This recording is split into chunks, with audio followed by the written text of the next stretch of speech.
Assalamualaikum warahmatullahi wabarakatuh. Hai dear people of tomorrow.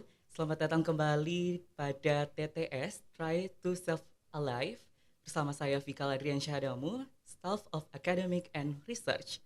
Nah, pada episode kali ini kita akan membahas salah satu kondisi yang sering bikin orang tua panik ketika terjadi pada anaknya, yaitu kejang demam. Nah, karena jujur saja ketika anak tiba-tiba kejang saat demam itu banyak orang yang langsung panik dan bingung harus melakukan apa. Nah, bahkan sekarang itu banyak sekali mitos yang banyak beredar di masyarakat terkait penanganan dari kejang demam pada anak ini. Nah, supaya kita mendapatkan informasi yang benar langsung dari ahlinya, kali ini sudah hadir bersama saya narasumber yang luar biasa. Beliau saat ini menjabat sebagai Ketua Komite Etik dan Hukum RSUP Dr. Wahidin Sudiruhosodo, Makassar, dan aktif sebagai Superior LAM KPRS dan juga tergabung dalam organisasi IDAI, IDI, dan Persi. Dr. Sriwati Palaguna, spesialis anak, Magister Kesehatan. Selamat datang, dokter. Selamat pagi. Iya, pagi, dok. Apa kabar, dok? Baik, alhamdulillah. Baik, dok. Eh, Sebelumnya untuk biar teman-teman ataupun pendengar bisa lebih mengenal dengan dekat dokter, saya persilakan, dok, untuk memperkenalkan dirinya. Ya, saya Sriwati Palaguna, eh, masih bekerja sementara di Rumah Sakit Wahidin dan juga di Rumah Sakit Bayangkara dan juga staf pengajar dari Universitas Bosowa. Saya mengajar ilmu kesehatan anak. Itu mungkin saja, Dek. Oke, terima Iya. kasih, dokter. Nah, baik, dok. Sebelum kita membahas terkait tema kita di podcast kali ini, kita akan melihat terlebih dahulu sebuah video yang sempat viral, dok, tentang anak yang mengalami kejang demam. Ini dia videonya, dok. Iya.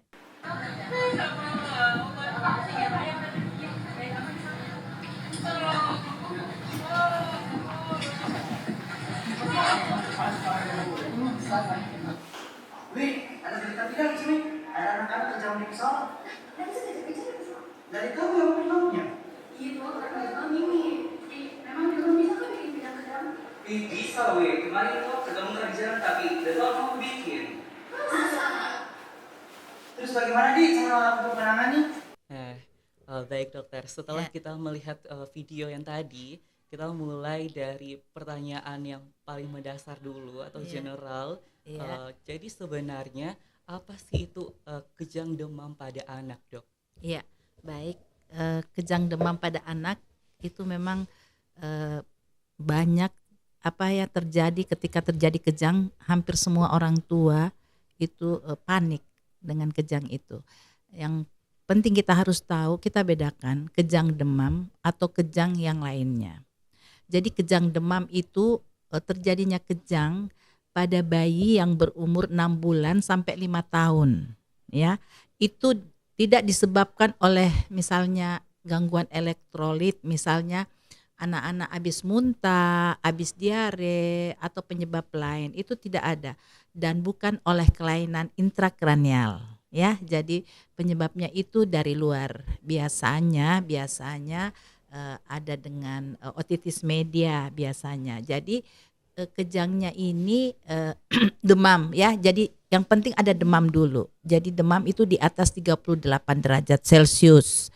Jadi ketika ada anak yang demam di atas 38 derajat Celcius, kemudian ada riwayat atau ada saudara yang seperti itu, ya, riwayat dalam keluarga seperti itu kejang, kemudian ada saudara juga yang kejang, kita harus hati-hati.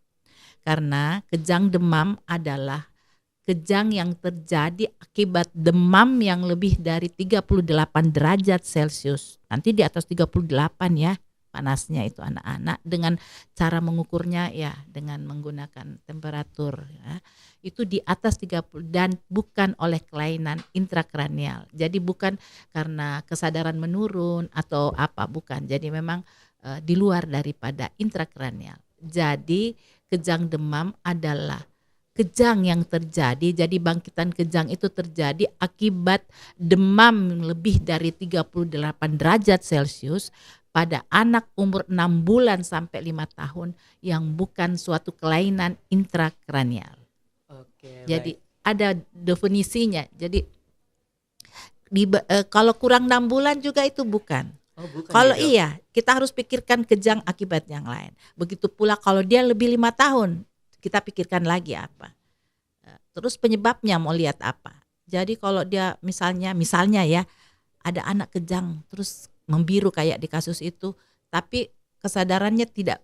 Kalau ini kan kesadarannya baik, cuma biru Iya. anaknya, kemudian karena dia kejang, nah paniklah orang semua. Tetapi itu saya kira tidak seperti itu. Kita tidak usah panik. Yang penting sebenarnya kita harus mengingatkan kepada ibu-ibu ketika ada riwayat kejang dalam keluarga. Itu kalau bepergian itu bawa memang paracetamol atau anti kejang yang biasa yang paling gampang kita berikan itu di anus ya, Oh, di namanya anus ya. namanya perektal. Itu Rektal. gampang. Iya, ibu-ibu rumah tangga kita ajarkan untuk memberikan ada dosisnya seperti apa. Ya, saya kira itu untuk biar tahu yang dikatakan kejang demam. Ya, oke. Ya. Jadi kita telah tahu apa sebenarnya kejang demam pada anak ini, Dok. Jadi kalau suhunya itu di atas dari 38 derajat Celcius ya, Dok. Iya, iya. Oke. Nah, jadi selanjutnya itu apa saja ini tanda dan gejala yang perlu dikenali ini terutama buat orang tua, Dok, agar bisa meminimalisir terjadinya kejang demam pada anak ini atau mengenali ini kejang demam pada anaknya, Dok. Iya. Jadi kalau mau tahu gejalanya bahwa ini kejang demam, itu dulu pasti dia ada demam. Ada demam. Ada demam. Pasti ada demam di atas 38 derajat Celcius. Kemudian kita tanya ibunya, ada muntah-muntah? Nah, karena itu menyebabkan kekurangan elektrolit misalnya, atau hipoglikemi, misalnya penyakit-penyakit yang lain. Kalau itu tidak ada, kemudian dia demam, apalagi kalau ada riwayat dalam keluarga atau ada saudaranya, itu kita hati-hati. Jadi bisa terjadi kejang demam. Jadi kejang demam itu terjadi memang kejangnya karena demam yang tinggi, bukan oleh faktor yang lain, bukan karena misalnya ada gangguan di otak atau ada sesuatu kelainan di susunan saraf pusat atau apa, itu bukan. Dia adalah kelainan ekstrakranial. Ya, biasanya mungkin ada otitis media seperti itu di luar daripada kelainan pada otak. Jadi gejalanya ya pasti ada demam dulu. Ada demam. Ya, dan demamnya itu di atas 38 derajat Celcius. Kemudian setelah kita melihat model tipe kejangnya, dia tipe kejangnya itu seluruh tubuh, tidak satu-satu ya, misalnya gerakan tangan kah atau sebelah kiri kanan, tidak. Dia kejang umum, artinya kejang seluruh tubuh. Itu gejalanya. Kemudian kita anamnesis, tidak apa, ya itu kemungkinan dia adalah kejang demam. Kejang demam. Ya, karena umur juga kita harus ingat 6 bulan sampai 5 tahun. Sampai 5 tahun. Kalau Iya. di luar dari situ, Dok, sudah bukan Iya, kejang demam kita pada harus pikirkan yang lain. Oh, Iya, jadi umur 3 pokoknya di bawah 6 bulan, bukan 6 bulan itu kita pikirkan kejang penyebab lain. Nah, misalnya juga di atas 5 tahun, kita pikirkan kejang terjadi itu bukan karena demam. Kalau kejang demam adalah memang karena demamnya. Nah, kita cari tahu demamnya karena apa.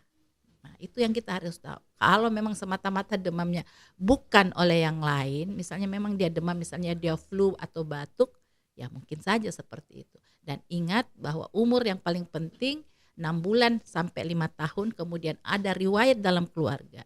Itu memang kita harus mengingatkan ke ibu-ibu supaya selalu berhati-hati untuk bepergian ya, karena kita tidak tahu kalau seperti di perjalanan apalagi seperti kita lihat pada video itu ya. Iya, Dok.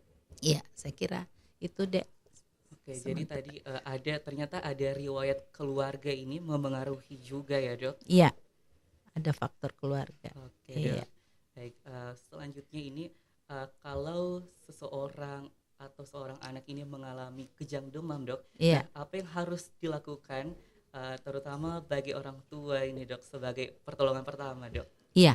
Jadi kita selalu mengingatkan sebenarnya kepada orang tua ketika ada anaknya demam tinggi, itu kita bagaimana bisa menurunkan demamnya itu biasa dengan kompres. Tapi kalau saya lihat sekarang ibu-ibu semua sudah tahu, dia sudah siapkan, saya lihat obat-obat penurun panas. Nah, kemudian apa yang kita lakukan ketika dia terjadi kejang? Nah, kita harus memposisikan bayinya. Lebih baik kita posisikan dia miring karena takut ada muntah, ya. Kemudian kita longgarkan pakaiannya, ya, supaya dia lebih enak untuk relaksasi. Kemudian kita memberikan O2. Seperti di video ini kita memberikan O2. Saya kira itu untuk bisa kita berikan untuk sementara, yang penting anaknya tertolong. Kalau memang ada anti penurun panasnya boleh diberikan, tetapi ingat kalau kejangnya sudah lebih dari 1 kali dan lebih 5 menit, itu jangan dibiarkan dia yang tindaki, lebih baik kita bawa ke tempat rumah sakit atau puskesmas. Vaskes ya, Ya, Dok. vaskes ya. Jadi lebih dari 1 kali, lebih dari 5 menit. Apalagi kalau dalam 24 jam itu lebih selalu kejang, itu sudah bukan lagi kita harus tangani, itu sudah harus dibawa rumah sakit. Karena kita tahu bahwa kejang ini adalah faktor emergensi ya pada anak.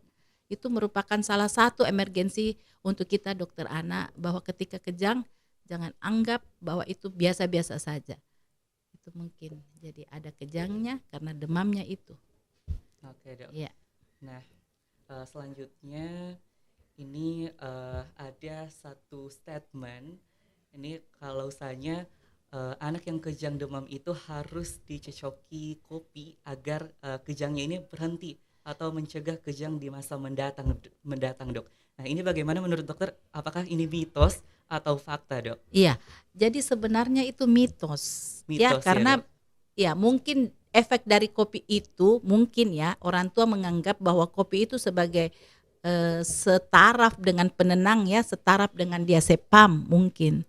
Tetapi efeknya justru ketika anak kejang jangan diberikan apa-apa.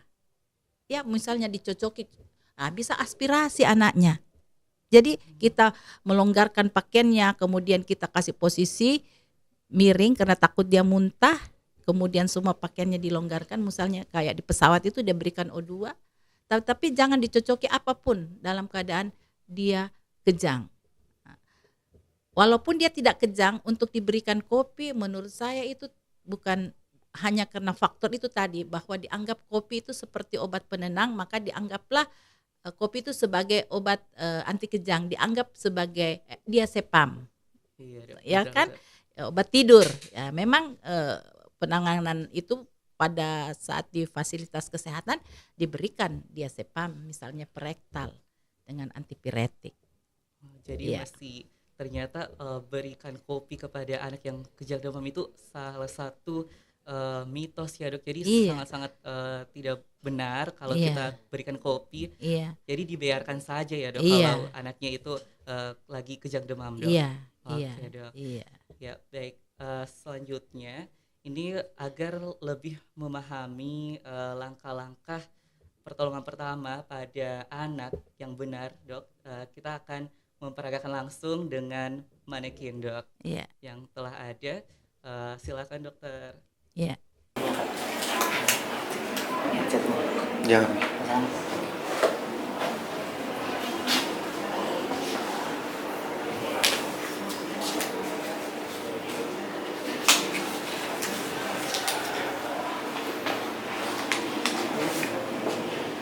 Ini biar.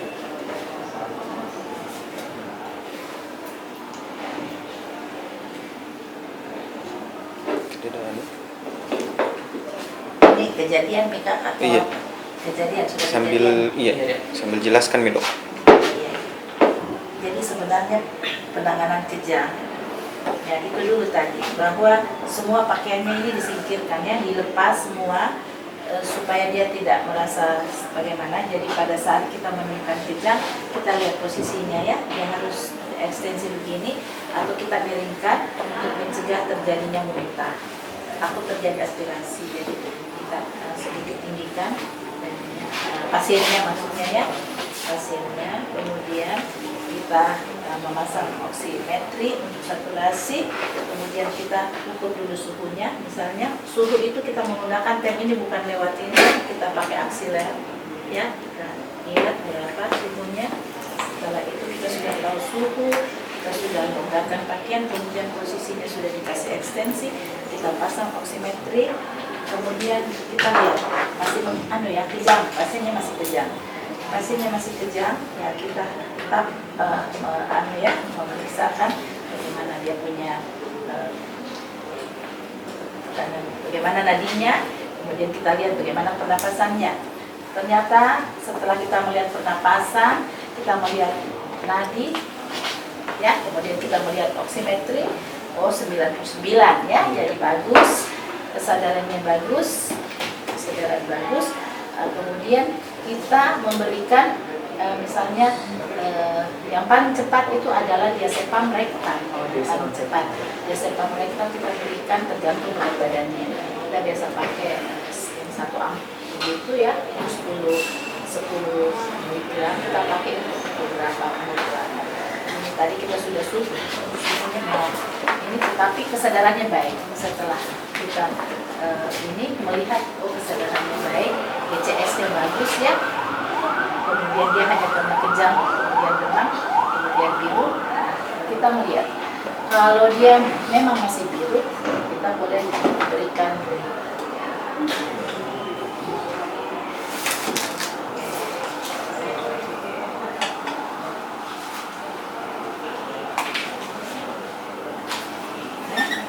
ingat, lepas ini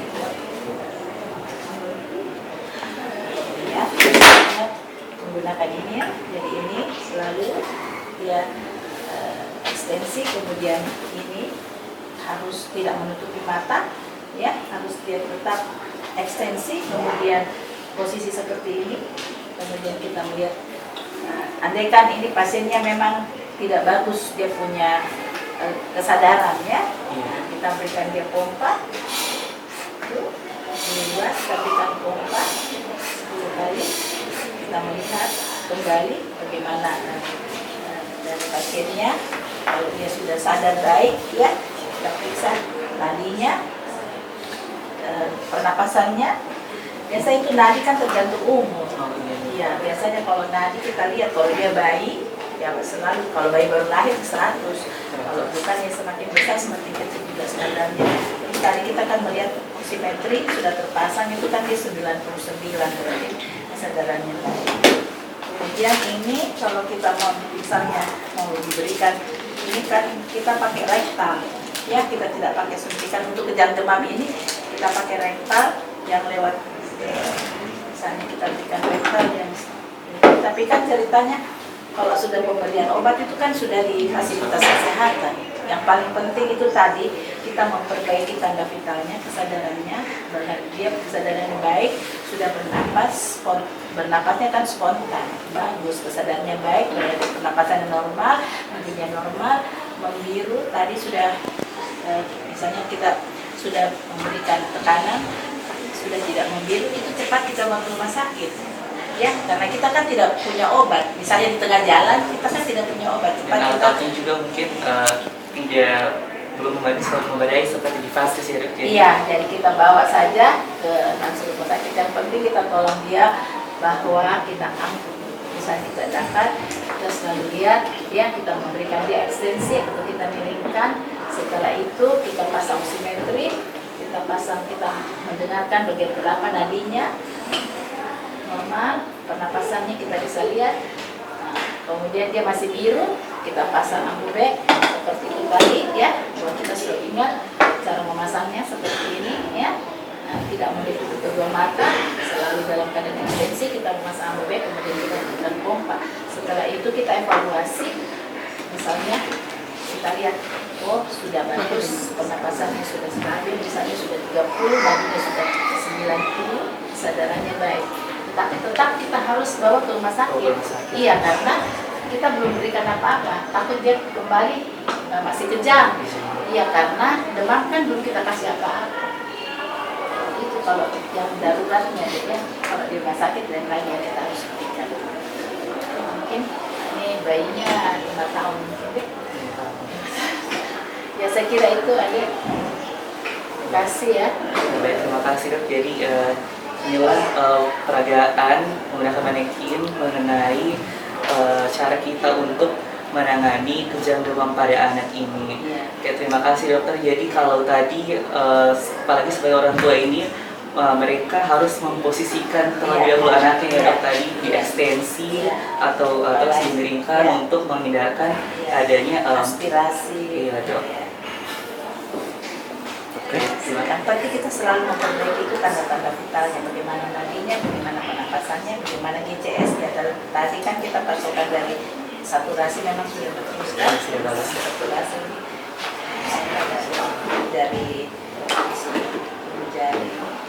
caranya itu tadi upah kita melihat setelah berapa detik, bagus selesai, bisa kita melanjutkan ke fasilitas kesehatan untuk mendapatkan anti kejangnya dengan antipiretik ya, karena kita kan di tengah jalan misalnya seperti di pesawat itu kan tidak bawa apa-apa, itu kan cuma di pesawat cuma bawa O2, saya kira dia cukup kasih O2 setelah anak itu. Yang jelas itu pasien kejang demam karena dia 20 bulan ya terjadi kejang. Nah salahnya ibunya harusnya kalau dia, kecuali dia pertama kali kejang, dia tidak tahu, dia ada mungkin ada riwayat juga bisa saja, tapi harusnya dia siap-siap begitu kan. Harusnya ibu-ibu kalau mau berangkat, kalau anaknya panas itu dia sudah tahu, dia memberikan antipiretik. Ini kan pasti sudah panas waktu mau berangkat, sudah demam. Kalau untuk terjadi kejang itu biasanya tidak pasti demam. Jadi harus bahwa siap sedia ini sebagai orang tua seperti P3K ya dok? Iya, kalau mau bawa anak-anak seperti apalagi seperti itu pasti sudah kejang dari rumah. Cuma tidak sempat kasih minum seperti itu sih yang kita biasa dapatkan kasus-kasus. Ya, apalagi ini kan saya kira nanti di rumah sakit temanya juga ini kan nanti ini kan kesadaran yang baik ya, kita tidak mengevaluasi sampai lama-lama. Sudah itu kan digunakan ya, saya kira tidak ada lagi. Oke. Ya. Jadi cukup sekian peragaan terlaksana dari kejang demam pada anak. Terima kasih dokter. Baik dok. Sebelum saya tutup podcast hari ini, saya ingin meminta kesan dan pesan dari dokter untuk podcast bersama AMSA Unibos, dok. Ya, kesan saya terima kasih dan apresiasi ya untuk adik-adik yang dari Unibos sendiri, karena saya juga merupakan bagian dari Unibos, jadi AMSA yang selalu berbuat membersamai dengan kami semua untuk bagaimana kita memberikan semacam edukasi ya, seperti di dalam podcast. Saya kira kegiatan ini bagus sekali ya yang diadakan oleh adik-adik, sehingga ibu-ibu bisa paham seperti apa yang dia memang harus tahu. Saya kira ini suatu apresiasi dari saya sebagai pengajar memang di Unibos. Saya apresiasi dengan adik-adik yang masuk di dalam AMSA Unibos. Iya, baik dokter, terima kasih banyak atas waktu dan edukasinya yang telah diberikan tadi, telah diperagakan bagaimana penanganannya di manekin tadi dok. Terima kasih. Semoga pembahasan kita kali ini bisa menambah wawasan masyarakat tentang kejang demam pada anak, sehingga orang tua ini tidak lagi panik dan dapat memberikan pertolongan pertama dengan tepat. Dan untuk teman-teman yang sudah mendengarkan podcast ini dari awal sampai akhir, terima kasih banyak sudah stay tune bersama kami di Try to Self Alive. Saya Vikal, pamit undur diri. See you on the next episode. Stay healthy everyone. AMSA Unibos. Viva AMSA.